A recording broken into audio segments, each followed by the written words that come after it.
Alright, Shalom. First and foremost, we're going to start this lesson by giving all praises, glory, and honor unto Yahweh, Bahasham, Yahweh Shai, Bahasham, Rakah Kodash. Double honors to the elders and apostles of Great Millstone who taught us this truth. Shalom to Allah Achim and his truth and sincerity, starting with the 144,000 and the 1/3 which we're fighting to be a part of. I'm the brother Khabar Yakar. Brother Yaikwa. And we're a couple of disciples from GMS Atlanta, and we're just going to do this quick lesson going into the house of David being built. Alright, which that's the house that Yahweh Bashmi Shai is going to use to govern the whole planet Earth. Alright?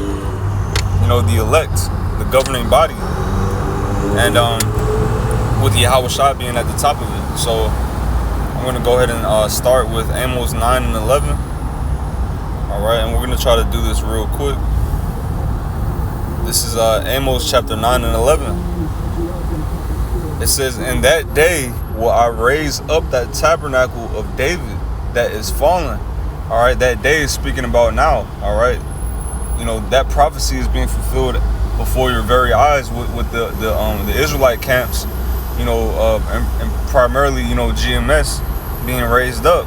Alright, this is that house being built. Okay, the elect coming, you know, new brothers are coming in. That's the elect, the house of David being built. It says that it's fallen and closed up the breaches thereof. All right, and you know, the breaches being, you know, like the doctrine. You know, the doctrine is being solidified as the truth. You know, who has the true doctrine? All right, which we believe through the Spirit and power of Yahweh Shai is GMS, the apostles and elders of GMS. All right, it says and I will raise up his ruins, and I will build it as in the days of old. You know, the Lord's building it up just like in the days of old. All right, just like how David subdued the nations with his mighty men. You know, the Lord's gonna raise us up on that as in the days of old, but on an even greater level. Okay, you know, we're gonna have Lowell and Widow's men. We're gonna have spiritual powers. We're gonna have new bodies.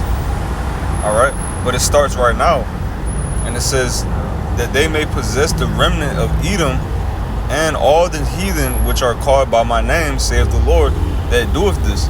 And that's the patience and the faith of the saints, you know, possessing the nations. Okay? Like it says in Psalms 2, you know, asking me, I shall give thee the heathen for thy inheritance. All you other nations, you're going to be our captives. You know, you're going to be our servants. Could you get Psalms, the 58th chapter and the 9th verse, Baba Kushal? Come on, I got you. Psalms 58 and 9. It says, "Before your pots can fill the thorns, he shall take them away as with a whirlwind." Right. And the Lord is going to take away. Matter of fact, start up one verse. I'm going to read down. Psalms 58 and 8. Yeah. "As a snail which melteth, let every one of them pass away." Right. The Lord is going to melt you damn heathens in Jehoshaphat. Yahweh Bashim Yahweh Shai. He's going to, yes, according to the book of Jeremiah, the 51st chapter, I believe, where it says that the Israelites, the elect of the nation of Israel, are his battle axe. Right. Yes, we get that, but more so you have to understand Yahweh Shai, he's going to meet you, and he's not going to meet you as a man, and it's going to be him that gets the glory. That's right. And it's going to be him that gets a stain. And he's going to turn you into powder with his laser beams. That's right. And he's going to destroy you with thermonuclear missiles.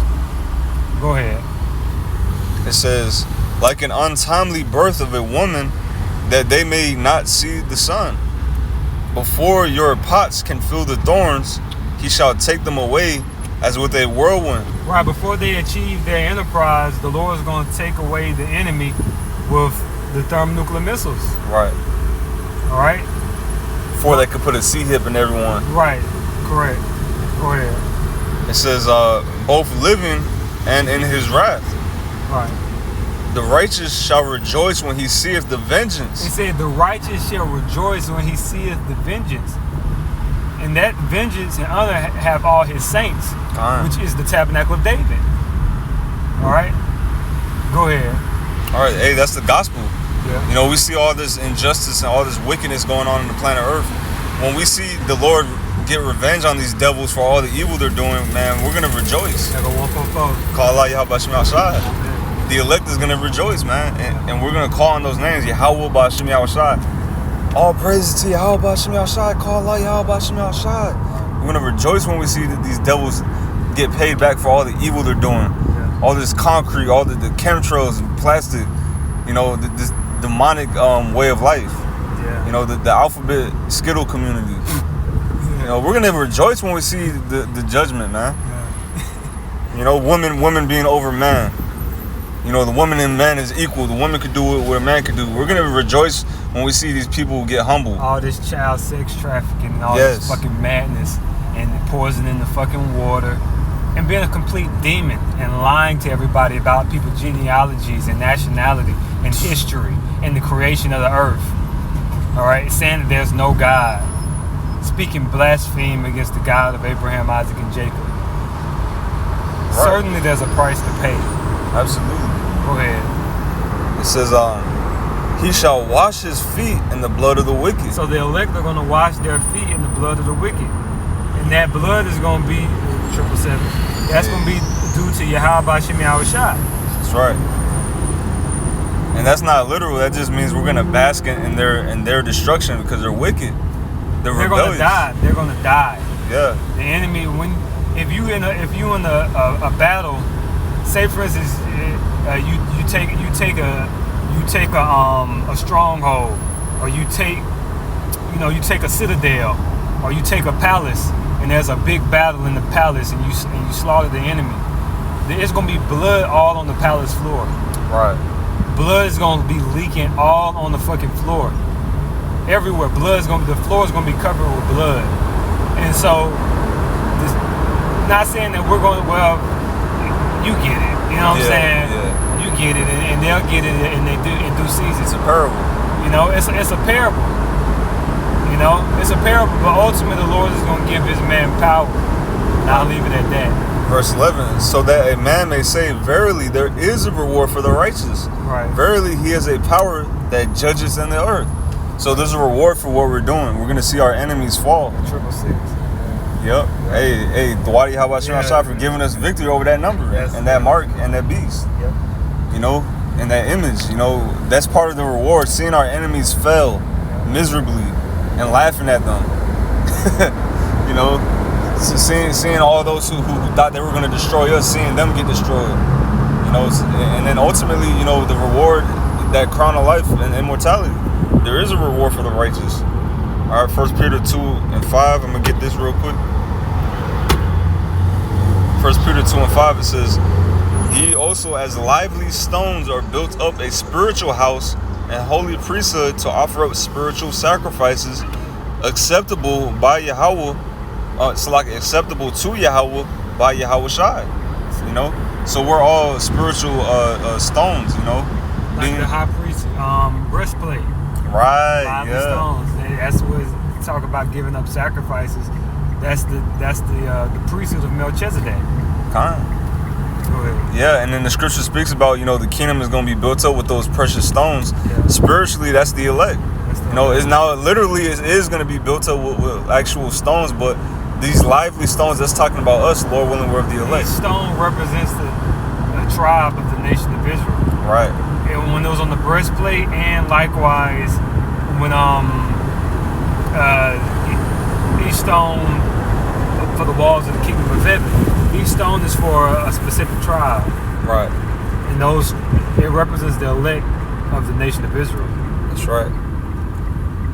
I'm going to get the last scripture, 1 Corinthians 3:16. It says, know ye not that ye are the temple of the Most High, and that the Spirit of the Most High dwelleth in you?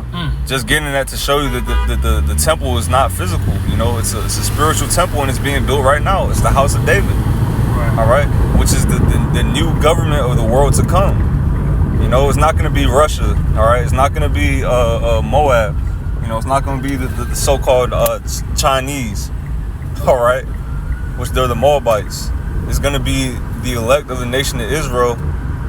You know, under the throne of David, underneath Yahushua. The 144,000. So you so-called blacks, Latinos, and Native Americans, the elect of you. You know, and also the Israelites scattered that look like the other nations. That's what this temple is speaking about. Each member of the elect make up a spiritual piece of that temple.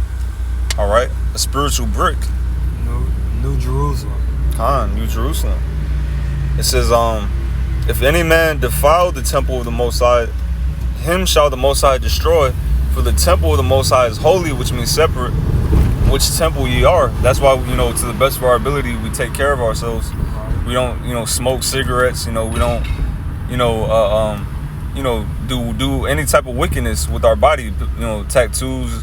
And we're definitely, Lord willing, word of the elect, we're definitely not going to put that C-hip in us. That RFID C-hip, which is the MOTB. So, Lord willing, this lesson was edifying to the elect. Once again, giving our praises to Yahweh, Ba'ashem, Yahweh Shai, Ba'ashem, Rakakwadash, Shalom.